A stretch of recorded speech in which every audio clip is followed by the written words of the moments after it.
දෙයක් ආර්ටි බුක්සිටි ප්‍රොඩක්ෂන් එක එකතු වෙලා ඕගොල්ලන් සාදරයෙන් පිළිගන්නවා. මගේ channel එක subscribe කරලා මට සාදරයක් දෙන්න කියලා තිල්ලනවා. අද මම ඕගොල්ලන් කියලා දෙන්න යන්නේ wood tricks. කීපයක්ම ඕගොල්ලන් කියලා දෙන්නේ. අපි බලමු පළවෙනි එක. ලී එකට ඇණයක් ගහද්දි පැලෙලා ගිය අවස්ථා තියෙද? බලන්න ඔය මතක් කරලා. එහෙම අවස්ථා අනිවාර්යෙන්ම ඇති. අදින් පස්සේ එහෙම වෙන්නේ නැති වෙන්න තමයි මම මේ පළවෙනි ට්‍රික්ස් එක ඔයාලට කියලා දෙන්න යන්නේ. බලන්න. පැලිලා ගියා නේද? ඉතින් අපි ඒක නවත්ත ගන්න නම් කරන්න තියෙන්නේ ඒ යකඩ ඇණේ අරගෙන යකඩ ඇණේ තුඩ මිටියෙන් ගහලා හොඳට සලා ගන්න ඕනේ. ඊට පස්සේ අපි දීයට ගැහුවොත් මොකද වෙන්නේ කියලා ඔයා බලන්න.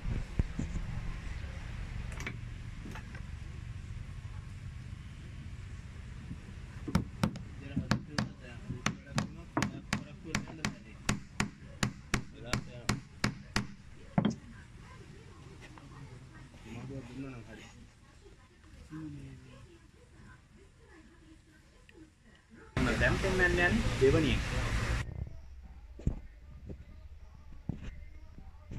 ඔයගොල්ලෝ දන්නවා ස්ක්‍රූ පෑන්. ස්ක්‍රූ පෑනක් අල්ලන්න ටිකක් අමාරුයි. හුඟක් වෙලාවට ඇනේ ඔළුව ඩැමේජ් වෙනවා, ස්ලිප් වෙනවා. ඒ වගේ දේවල් ඔක්කොම මගහර ගන්න හරි ලේසි වැඩක් තියෙනවා කරන්න. ඒක තමයි දැන් ඔයගොල්ලන්ට කියලා දෙන්නේ. ඉස්සෙල්ලා බලන්න නිකන් ස්ක්‍රූ පෑනක් අල්ලනකොට කොහොමද කියලා. අපි ලකුණු කරගත්ත තැනක් ඉස්සෙල්ලා අල්ලිස් කටුවක් යකඩ ඇණයක් වගේ දෙයක් පාවිච්චි කරලා එතන පොඩ්ඩක් සිදුර හදා ගන්න ඕනේ. ඊට පස්සේ තමයි ස්ක්‍රූ පෑනේ පාවිච්චි කරන්නේ. ටිකක් අමාරුයි.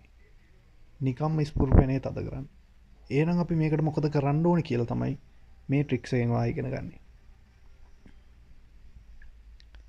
දැන් බලන්න.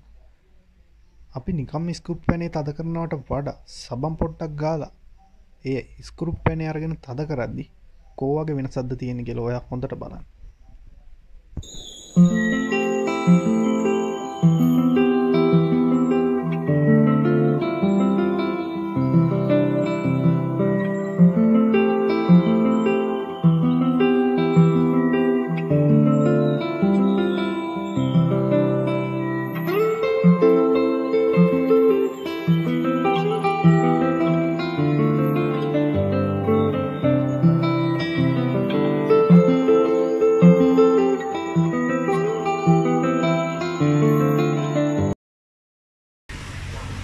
මේ පෙන්නන්න යන්නේ තුන්වෙනි එක.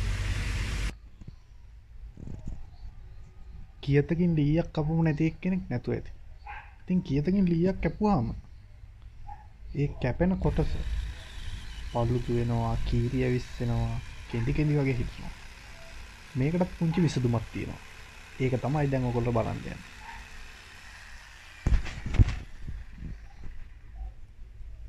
දැක්ක නේද?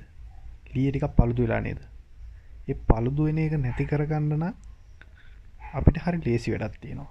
ඕල් කවුරුත් දන්න මාස්කින් ටේප් එකක් වගේ ටේප් එකක් අරගෙන අපේ ලීය කපන්න ඕන තැන අලවනවා. අලවලා අපි මාස්කින් ටේප් එක උඩින් ඒ ලීය කැපෙන්න ඕනේ රේඛාව ලකුණු කරගන්නවා. ඊට පස්සේ අපි ඒ ලීය කපා ගන්නවා. බලන්නකෝ එහෙම කැපුවහම මොකද වෙන්නේ කියලා.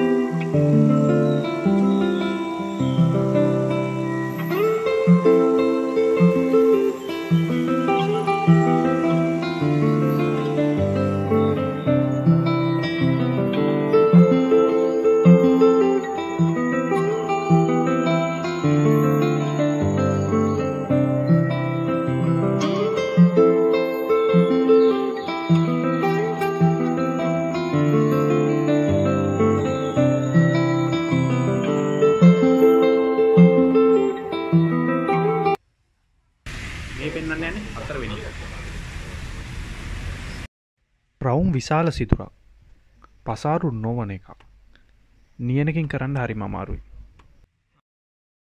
නියනකින් කරගන්න අමාරු මේ වගේ සිදුරක් රවුටර් මැෂින් එකක් භාවිත කරලා කරන්නේ කොහොමද කියලා තමයි අපි හතරවෙනි ට්‍රික්ස් එක වාට කියන්නේ.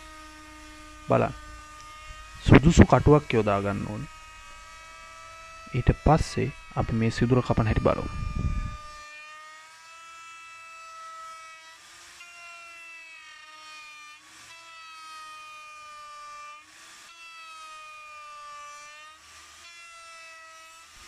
මේ වීඩියෝ එක බලලා ඔයාට හිතෙන වැරද්දක් අඩුපාඩුවක් ඔයාට හිතෙන දෙයක් අමතක නොකර කමෙන්ට් එකක් දාන්න.